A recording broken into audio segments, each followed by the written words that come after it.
Hello, everyone. Thank you for joining us today. Thank you for the PRF to bring us today to talk about these interesting topics.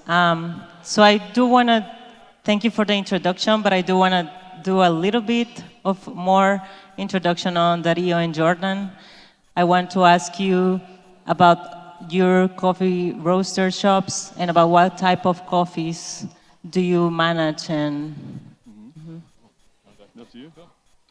Hi guys, my name's Dario and I'm fortunate to own a little specialty roastery in Howick, South Africa. We focus on microlot style coffees and quite a few nanolots with long-term producers who've been working with pretty much from the beginning. And yeah, we focus on more high quality coffees, running an e-commerce site, one cafe, and then we have an extensive wholesale program in South Africa, and we're exporting some coffee now as well. Nice. Hi, I'm Jordan. I'm originally from Australia, currently living and working in Germany. So my background in coffee, I've been working in coffee for about 16 years. So from high school, I was working in cafes. I was lucky enough to work with a cafe that had a roastery, or opened a roastery. I worked with them for over a decade, and then moving to Germany a few years ago, I started working with PDG Media and actually with the PRF, and now I work with Fjord Coffee Roasters as the roastery manager. My primary background the last 5 to 7 years has been in marketing, so it's been a bit of a shift from marketing to managing a roastery, but yeah, very interesting. Cool, yeah. So now we have a little bit of context, and we're going to be talking about what is a buyer looking for and how can we add value to both the producer and the buyer. So I want to start this by asking Dario and Jordan what is value, because value can mean like different things for each one of us. So I want you to define a little bit. I mean, it's super difficult. We had a conversation yesterday about what it means for each of us, and we had, I guess, varying opinions and experiences. In my experience and what I do now, value is attributed to three main things. It's the longevity of relationships and the products that you can serve and sell and share with people. There's obviously a monetary value. How much can you pay? What is the value of what you're paying for and what you can sell on to other people? And then the third one is just general relationships.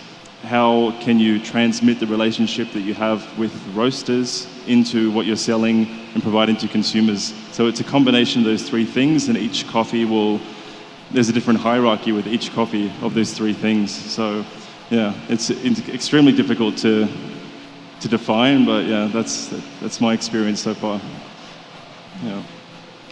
Absolutely, I would agree with a lot of that, and certainly as a roastery we keep price front of mind. We work in a very price sensitive market in South Africa, so we have to keep that front of mind. But for us, we are looking to build, for me personally, I'm looking to build a business that will be around hopefully for a long time, working with people who we love to work with, the relationship and the joy of the relationship that we have with most of our producing partners brings a lot of value to us as a team. We enjoy having those relationships, and when it comes to, for example, competitions, it's lovely to be able to speak about coffees that we have an affinity with, that we have a relationship with the producer that is beyond just an email chain or buying coffees from a spot list. So the relational side of the value chain is very important to us. And then, of course, we're looking for consistency. We want to know that every year we can buy from the same producers, we can expect a certain level of consistency, and that we're going to find value in that. So I would say for us, it's very much starting the year with a list of producers we know we're going to work with, finding the coffees from them that we enjoy working with, and we have that trust and that loyalty from them to us, and vice versa, and that adds a lot of value to our program. Nice. Talking about these long-term relationships you mentioned, can I ask how long is your oldest relationship with a farmer on a direct trade? Like, how long is it? Like, and why it has long this time, right? So in my case, people often talk about baby baristas in the industry, but we're probably a baby roastery because we've only been around for 5 years. But I'm fortunate to say that the majority of our relationships have been from day one. We've been working with the same producers year in and year out, and the plan is to continue working with them for the long term. The relationship that comes to mind would be Alejo Castro from Volcan Azul in Costa Rica, a relationship that I believe has been mutually beneficial to both Alejo and to us as a roastery. And the reason the relationship started is through credibility. In South Africa, we're a long way from everybody. Certainly in Central America, we're a long way from here. It took us 35 hours to get here, traveling from South Africa. So it's not easy to just jump on an airplane and go visit a bunch of producers and see who we want to work with. So the credibility that Alejo had as a producer gave us that initial trust to start working with them. But the relationship has continued because of a shared interest, shared values, and consistent quality and value. We pay a good price for his coffees, but we always feel like we're getting more than what we paid for. Yes. Yeah, in my case, I can't speak for the business for the entirety of its existence because I haven't been there. But from what I know, with Fjord, we've been open for just about 7 years. And like Dario, our closest and longest relationships have been pretty much for that entire period. We're lucky enough to work with incredible producers from Brazil who have started their own importing business into Europe. So we're able to, hand money directly to the family who then passes it on to the rest of their family in Brazil. So that's, really, really valuable for us to have that consistency of product and to know exactly who we're working with, who's growing it. We're getting information about harvests as they're happening. Extremely valuable for us. And then, of course, in El Salvador, we're working with Rufati Batle, who's sitting in the audience down here somewhere. Hey. Very, very similar relationship. It's, he has his own farms and the producer that he works with, and we can just, kind of pick up the phone and say, what have you got and what's coming? It's extremely valuable to have that. So, I can't speak on behalf of Rufati and my employer, but it's been a long and very successful relationship. Nice. Then we were talking about a little bit what buyers want. And sometimes we were talking about this later, like how on value communication is like the most basic thing, right? And how a producer can communicate their storytelling and how you then can communicate that to the final consumer so they can understand the value of that coffee. So based on this, what are you looking for and want for a producer to tell on their story, for a producer to communicate to you? Yeah, this is the big question, right? What do buyers want, and what can we ask for, really? A lot of the time, as I said, my background's in marketing. What's extremely valuable for me is being able to communicate the story of one coffee or many coffees. As coffee roasters and sellers, we should think of ourselves as storytellers, but if we don't have access to the stories and to all the information possible, we can't really do justice to any coffee. We could buy something spot, we could have a semi-permanent relationship with the producer, but if we just say, this is a washed Katuai from this place, that's all we have, then we can't really give that added value to consumers. We can't really do justice to the people we're working with on farms or even with importers. So, that's one of the biggest things for me in my experience is having that narrative in addition to the quality of coffee. So I really believe that we need to begin with the end in mind. So what is the end goal? As a roastery, if I want to buy more coffee from the people I'm working with, we need to find a way to sell that coffee. So what I'm looking for from our producer partners is basically a route, a map to actually selling the coffees that we're buying from them. So if we're buying larger lots to blend or specifically for our wholesale program, that's a little bit easier. We're looking for value from a cost quality point of view. We want to make sure that our customers are getting a high quality product and we're paying a price that allows us to actually make money and to fund the growth of our roastery. But if we're buying smaller lots, micro lots, nano lots, competition style coffees, we're looking for more than that. We're looking for some level of marketable quality, whether it's exclusivity or rarity, whether it's processing of varietals, whatever it might be. We're looking for something that's going to create a point of difference And for me, the sort of element that has allowed us to really focus on working with a handful of producers and generally one producer from each country and to invest with them has been a level of exclusive supply, not necessarily exclusivity for a country or for a region, but just a level of understanding that as we as roasters don't sell coffee to our cafe's direct competitor next door, there's a level of understanding that there's some sort of loyalty and from us to our producer partners and vice versa.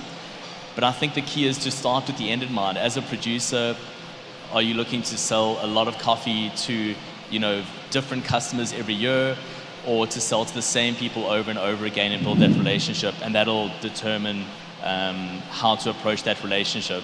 So we're definitely looking for a combination of, that loyalty and then the quality as well. Yeah. Okay. Yeah, but as we say all this, these things that we want and we're looking for are not.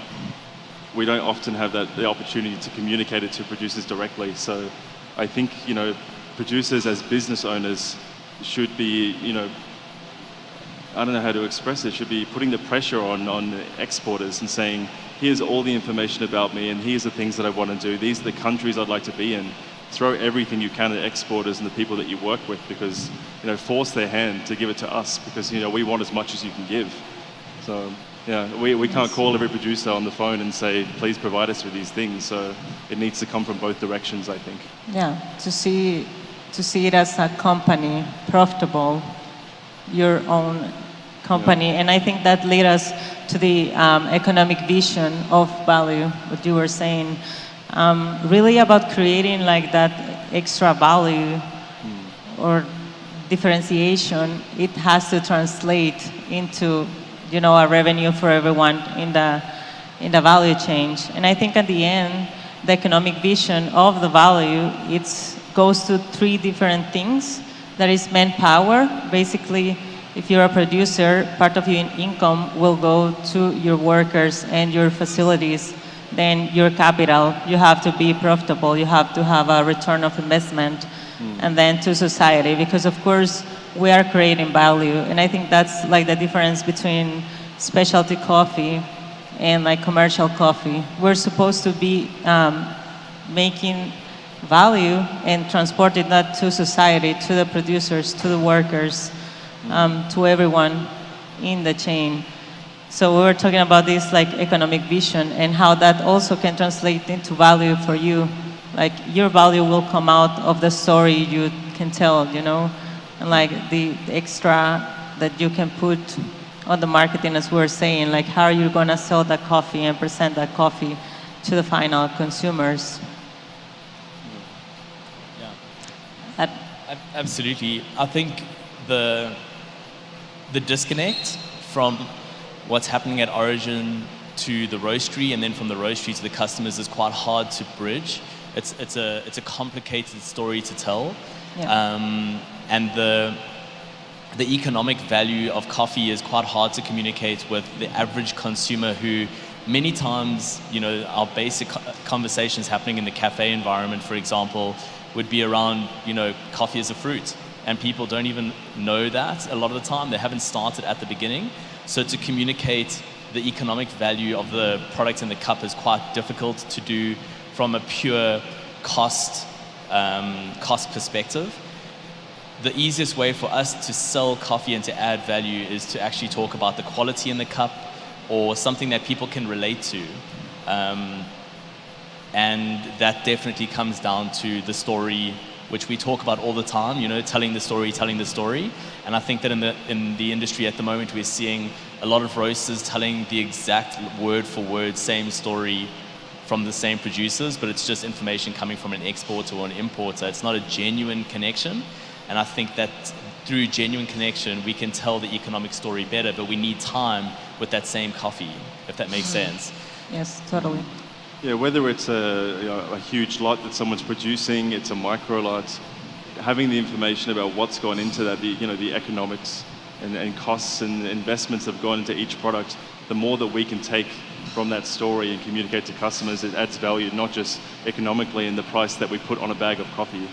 it adds value in the community and what people are, how they understand coffee. Like you say, most consumers don't understand that coffee is a fruit, which is really unfortunate. We can communicate that first and then add on to that and say, this person or these people have put this into it, they've put this time, this effort, these investments in order for you to enjoy this, which tastes incredible. It's a fruit, all this investment, it tastes like X, Y, and Z, then you're already adding so much to the consumer's experience. And that traces back. It traces back to us, to whoever may be importing it, and all the way to the people who are working on the farm. Not just one main producer or producers, but every single person involved and has their hands on that coffee. Yeah. Definitely. It's about giving value to all those things, not just quality, as you were saying, but also like all the small things that can be valuable or not to you. And I was like asking this example. And I was asking this example for you like yesterday, like, do you have a beautiful coffee of 88 points, but then you see that they are not paying like fairly to their people, or they are not producing like in a more clean way, but then you have like an 84 coffee, a solid 84, a good coffee that you know the producer, that you know its practice are good, it's fair to their collaborators. So which one you choose? It goes all the way only to quality, or like what are the things that really matter and make value and make a difference in like a cup, in that table that you have like a lot of 88s, 84s, 89s, right? I think Dario will have a more comprehensive answer than I will on this topic, because he's a business owner who's also roasting all the time, as going and visiting producers and cupping and tasting every coffee. I have a little bit of more of a step back, but I'm still involved with the cupping and the buying of coffees. And I could say like so plainly, between these two coffees on the screen here, I would 100% of the time take a lower scoring coffee that's consistent, that I can get more of, that has a higher social concept, environmentally friendly, that I can get larger volumes of. Every day of the week, every year, I will pick that coffee.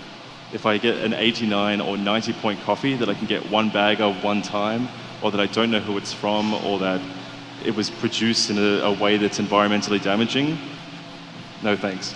And I think that would surprise many people. They think that roasters attribute a cupping score to the entire value of a coffee. Not at all. We want relationships, we want consistency. We want to be able to produce something over and over and share it over and over again. I would completely agree with that. And I think that, I believe that our businesses are an extension of our personal beliefs. And I think that it's important for us to know what we are prepared to do in order to be successful in business and what we aren't prepared to do. For me personally, I would definitely say coffee number 2, and I think that most people would like to say coffee number 2, but the reality of the situation is that sometimes as buyers, we don't have all the information. So if it was transparent that like coffee number 1 is actually being produced in an unsustainable way, that we will never have access to it again, but the coffee tastes amazing, definitely I would not buy the coffee. But I think in many cases we don't actually have access to that information. The reason why I feel compelled to work with the same people over and over again year after year is because we can get to learn and to trust more about the producers' businesses and their practices, and through that trust we can then invest in the loyalty. But I think that this scenario, if transparent, I think most people would choose coffee number 2, I would hope. But as I say, the transparency is sometimes a little bit of an issue. So, a great story that we were just told recently on a farm visit in Costa Rica was of a buyer from Europe who was visiting this farmer, and he had read on the website about their sustainability projects and everything, but from his own experience of not having correct information, he said to the farmer, I love your coffees, I like what I see here, but I'm not actually prepared to start this relationship until I've seen with my own eyes the sustainability projects that you talk about on your website. And they drove 6 hours to this actual farm where they're doing the conservation projects, and only after seeing them with his own eyes did he actually believe, and then the relationship started. And I think that that's an incredible investment from that roaster with the producer to get them to that point of trust, where they can look at the situation and go, right, because of everything I'm seeing, I'll choose the 84 point coffee every day of the week. Yeah, totally agree with you. Plus, making also the producer sustainable is also like he can have like different qualities. So by buying like 2 bags of the 88 of this producer is not gonna make him like sustainable, and it's not gonna really add a value in his life. He has all his crop that is like an 84, and he's not able to sell it, and he's just able to sell those 2 beautiful coffees, right? So it's about that really. And then, what do you think, like, it's the value that you, in your experience with your relationship with producers, are the things that you both agree on value and can generate value for both of you? And then which ones are the ones that you feel like there's like no connection there, like they see it as a value and you might not, or you might see it as a value and they might not? There you go. So I think in my conversation with a lot of people at Origin, with producers, exporters, and so on, there's definitely a very real understanding of how hard it is to produce coffee and how hard it is to run a farm or a production facility at Origin. But I think that sometimes there's a bit of a disconnect thinking that it's easy for the roasters for some reason, and that we have lots of money and we've got the ability to pay whatever price we need to pay to buy those coffees or to visit farms and so on and so forth. But I'm not sure if it's the same everywhere else, but in South Africa, our margins are very, very tight on our coffees. You know, I'm a single owner of our business. We don't have a huge amount of extra money. It's, you know, we're bootstrapping our way through the process, and the banks aren't exactly throwing money at us either. So I definitely think that there's a lot more shared struggle on both sides of the spectrum than what we believe. Sometimes it feels like the struggle is on one side and not on the other. And in that struggle, I think we can find a lot of, you know, common ground, and we can find a conversation that allows us to work together for the long term. I'm definitely looking for producers who share our values for sustainability, share our values for quality, and certainly as a roastery focused on small composition style coffees or micro lots, we have a certain style. We're looking for a certain type of coffee. We prefer clean coffees. So I definitely think that there's you know, in that overlap there has to be a quality overlap as well, if that makes sense. Like, we're looking for the same things. But I think it's important, from my perspective as a roaster, it's been important to decide what we are. We aren't looking to work with every single person who buys coffee in South Africa. We're looking to work with a select type of business. And then in order to service those customers, we're looking for a certain type of producer. And I don't think that one roaster or one producer can be everything to everybody. It's important that we decide what we are, who we are, and then find the relationships that work for that model. And that's where the big overlap will come in. So we're looking for a certain type of producer to work with, but another roastery might be looking for something completely different. Yeah. Definitely. And I mean, we look at the overlap behind us. The thing that unites us on both sides is that we want the relationship. We want something long-term and consistent. And we do want the same things, but on opposite sides. And like you say, there's not often a connection there. We both, on the roasting side, producing side, we want recognition. We want to, you know, make money and not be scraping by, which for a lot of roasters and producers is this reality. And we want to communicate a great product across the world. So having these things overlap and understanding through long-term relationships of how these things affect us on both sides is that we can strengthen and, you know, continue something great into the future.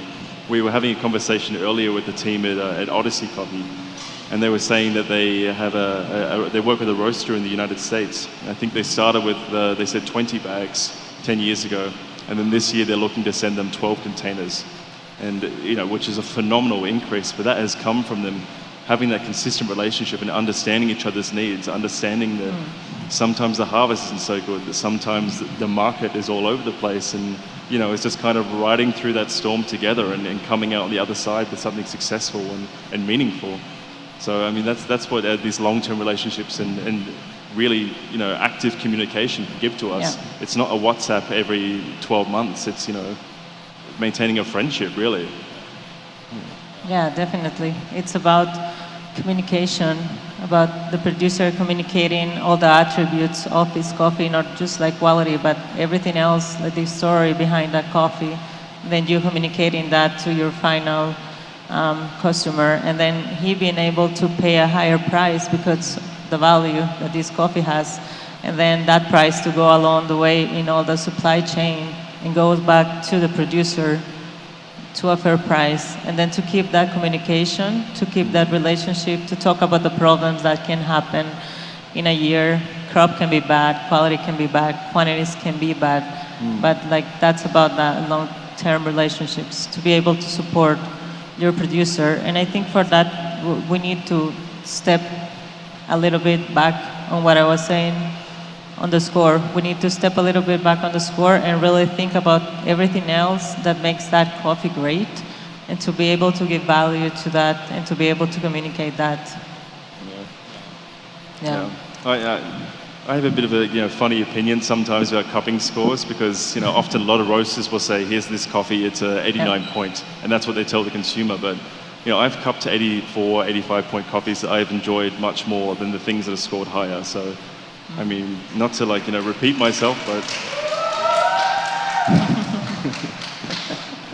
yeah, but like I said before, every day of the week I want something consistent, and then something that's lower scoring. I don't care. It's a cupping table. Quality should come first, and if this number that someone else has assigned to it says that this is better than that, well, I'll make my own assessment of it. As someone in a business and someone who's in a certain community that values certain flavor profiles, then it's a valuable tool. It's an indicator. That's what a cupping score is. I think people have taken it too seriously for too long. It's a tool. Any inputs? I concur. I think when we're buying coffees, jeepers. I mean, I'm going to throw myself under the bus here. I'm probably a really bad person to have in a cupping room with a group of Q graders evaluating coffees, because I don't score coffees in my own roastery the way that the SCA teaches, because it's completely irrelevant to me. I'm not a green buyer for a multitude of different businesses. I'm a green buyer specifically for my business. And at the end of the day, I'm going to buy the coffees that I like to drink. I'm not going to buy anything that I don't like to drink. So regardless of the score, we'll buy what we want to serve and what we want to drink and what we want to share with people. And we know that we're paying a good price for our coffees. We're putting all of our FOB prices on our website. So from a business perspective, I feel like we're ticking the boxes, as lame as that might sound. We feel like we're doing a good job by the people that we work with.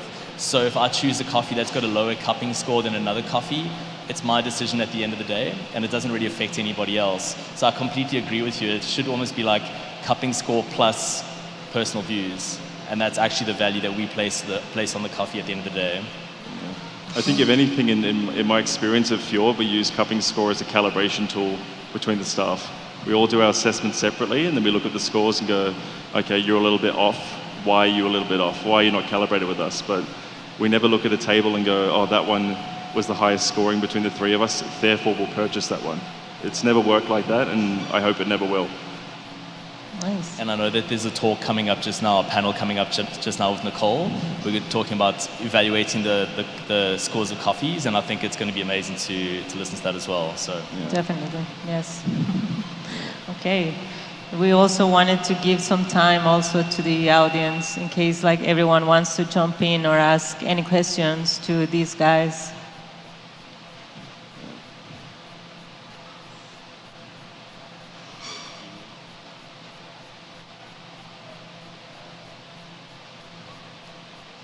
Hey, my name is Al Lopez. I am a producer in Honduras, Finca Terrerito, Finca T.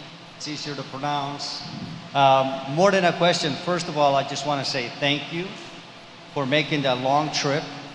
It's really awesome for a producer to be able to talk to you guys, see you face to face, and then try to build a long-term relationship, some type of relationship, and hopefully give you samples, and let's start that conversation, because obviously my ultimate goal is to sell you coffee.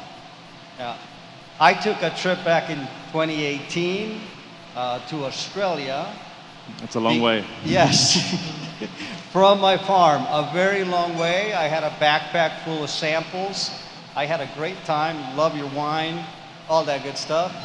I couldn't strike a deal, right? I couldn't build that relationship. As much as I tried, it just didn't happen. I left a lot of samples, but I realized that it's more than the samples, more than the cupping scores. So having you guys here is phenomenal. Thank you. I will find you. I will hunt you. We will talk. Oh, God. Yes, I'm not letting you get back on that flight without talking. Thanks. Yeah. Well, thank you. Yeah, well, thank you for making a very long trip to Australia. I know it's very far and expensive.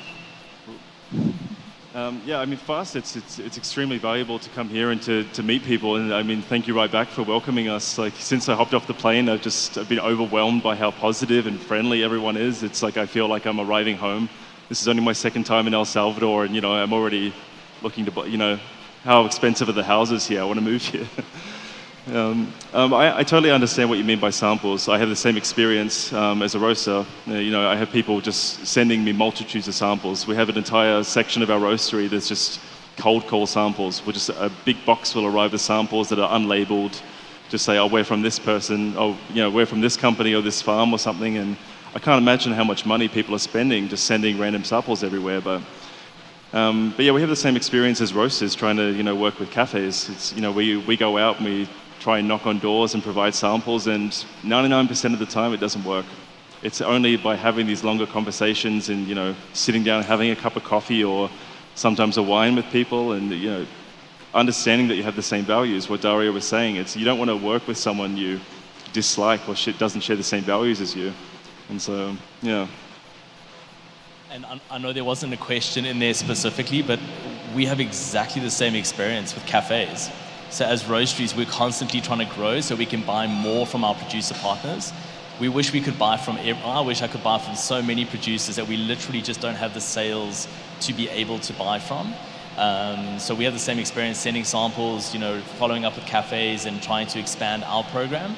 So we're experiencing the same thing, just on different ends of the supply chain.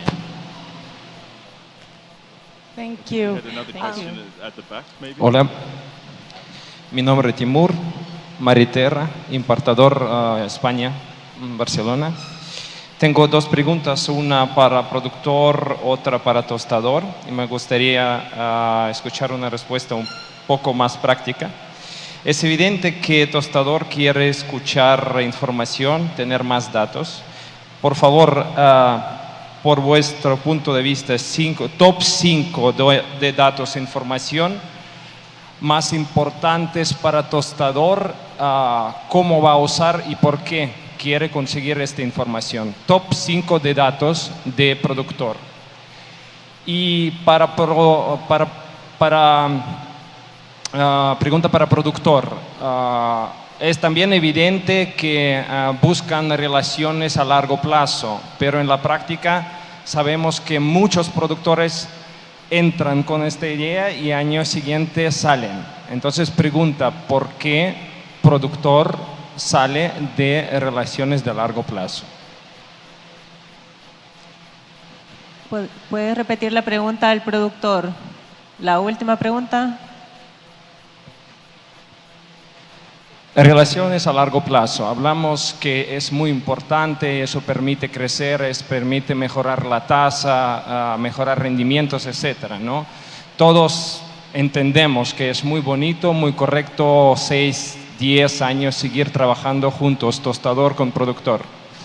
Práctica dice, ¿sí?, que algunos empiezan a construir relaciones a largo plazo y año siguiente salen. Eso puede salir tostador o puede salir productor, pero todo que fue hablado bien bonito no funciona en día siguiente. Entonces, ¿cómo pensáis? ¿Por qué ocurre eso?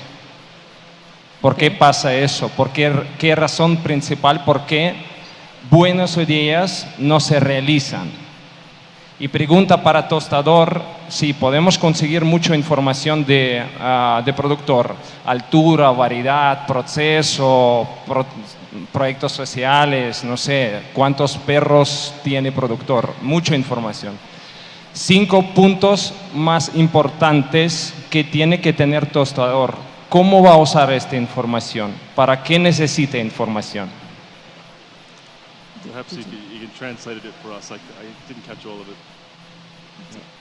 He's asking 5 key points that you guys as roasters want to know about the producer, like of all the information you can get out of a producer, the 5 key information and why and how are you going to use that? Okay. I don't know about the dogs point, but yeah, maybe you can start. So it's so hard to define that. It's such a good question because I think if there was a magic recipe around why I've chosen to work with each individual producer, it would actually be very helpful to share. It's been very circumstantial.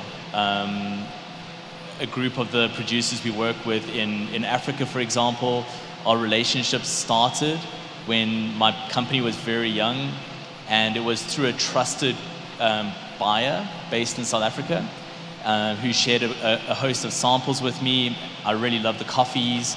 I then learned more about the producers, and the price point worked for us. So I suppose in those situations, cup quality was to my preference, not necessarily high scoring, but to my preference.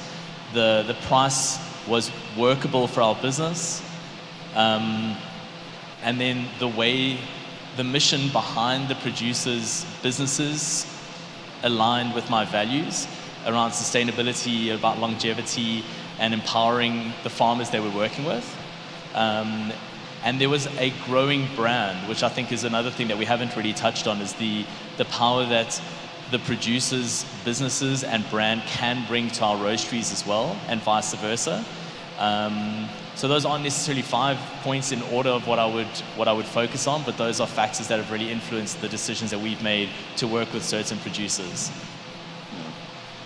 Yeah, I think in my case, the 5 points are very similar, but something that I ask myself quite frequently, and I want to ask producers is, why are you doing this? For myself, I could have studied banking and made a lot more money doing that than working in a coffee roastery. I do what I do because I love doing it. I love waking up and I love working with coffee, and I love working with the people around me, roasting it and selling it, and I love talking to producers. And speaking to producers, I don't think it's a question that they get asked that often. It's like, why are you doing this? The obvious answer might seem to be because my parents had this farm, or because that's what we do. But we're seeing increasingly a lot of second or third generation producers are now saying, this is not profitable, this is not good for me in the long term.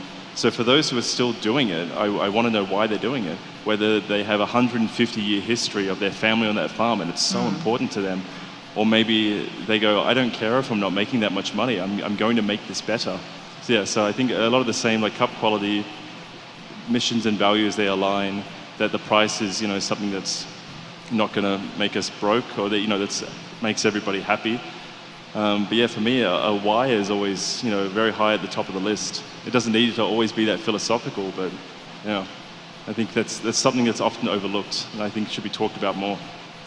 And then he also did another question that was a little bit more focused on the producer, on why long-term relationships do not work. When it's like the ideal for everyone, it will benefit everyone, and you start like a long-term relationship, and like after the 3rd year, it's just does not work anymore. So I'm gonna try to give my input on the producer's side, and then you might be able to give your input on the other side. So I think relationships are human and complicated sometimes. Like there's no perfect magical formula for a long-term relationship to work. And sometimes me as a producer cannot be getting what I'm expecting of this long-term relationship. Maybe I feel like I'm not having a fair price. Maybe I wanted to grow with you and we talk about growing and I'm not growing. Maybe I find someone else that aligns more with my values and where I want to go. Maybe I want to reach other markets, and that's allowed. Me as a producer wanted to reach other markets and find another person that aligns with my values. it can be like a lot of different things, but I think the key is always try to communicate what you're lacking, what you're expecting on your relationship with your buyer. Where do you want to go from here to 5 years or to 3 years? What are my needs? What do I need? How can you help me to achieve this? Yeah. Thank you so much. My name is Gali. I live in Costa Rica and I represent a lot of organic growers. And like Jordan said, the why for most of them is they love the land and they're really worried about climate change. But I'm congratulating for having Coffee 1 and Coffee 2, because for them, there's got to be points for Coffee 2. We do organic regenerative farming. It's a lot more expensive than conventional, and it should be a lot more rewarding, because at the end of the day, we really are the guardians of the land, the Kiss the Ground movement.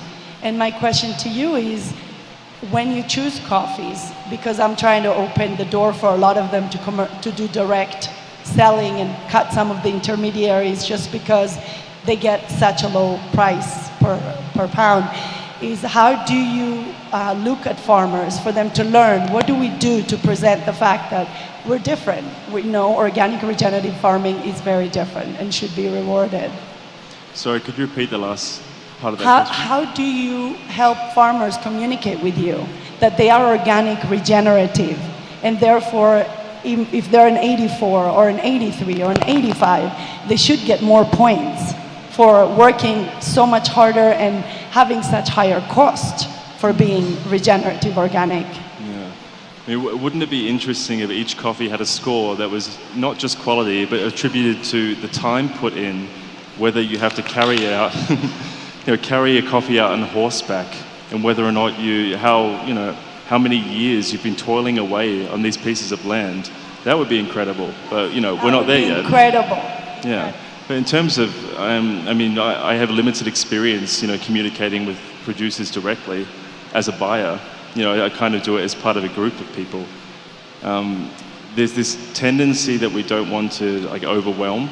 So, someone comes to us and says, we have these coffees and we want to work with you, blah, blah, blah. We can't fire off 100 questions. We can't say, is it organic? How many dogs do you have? Or, is it shade grown? Is it this? Is it that? It comes with time. It has to come over long term. So it's building that trust initially. And for something like an organic coffee, that should be at the forefront. If that's the priority in what you're doing, then in the initial conversations, we want to hear that. And then from there, we can learn more over time, communicate more to our customers. Unless there's, a PDF ready to go saying, here's everything you need to know about us, it just needs to trickle in over time. But as a captor of the land, I think it should be the number one question, because at the end, coffee production around the world is going down because of climate change. The land is eroding. I don't know if you watch Kiss the Ground on Netflix. It's a documentary, and it shows you if we don't take care of our soil, long-term coffee, and as you were talking, Jordan, on second generation, the reason why a lot of the second generation doesn't want to be in coffee is because they don't have the conviction of what they're working for. It's the land, it's the animals and us as an ecosystem. There's so much more depth to it. And we need to teach the farmers to be businesses, not just farmers. I know we're out of time, but just to quickly add a point to what Jordan was saying, I think, communication is easier today than it has ever been before because of social media. And I know that when we're looking to work with a new customer, the first thing I do is I send them to our Instagram page. And I hope that if they take a moment to scroll, they'll see that we know what we're talking about. Our processes are different to our competitors. We have a focus on quality and with certain values around what we do. And I would say that when I'm looking to work with a new producer for the first time, immediately I'll go to their social media page. It might not sound like something that's so important, but when I'm sitting in South Africa and the producer's sitting in El Salvador, how else am I supposed to evaluate the amount of effort going into what is happening at farm level? And when it comes to organic farming or a unique processing method, to simply show a low quality video on social media speaks volumes more than a detailed email. A picture is worth 1,000 words. And I think that that's something that we can all do better. is communicate the story through visuals, not just through emails and sending samples and that type of thing. It adds a level of trust when I can see that the equipment is sparkling clean, I can see that the work happening in the farms is amazing, that the land looks really good. It's immediately a box tick for me. Thank you.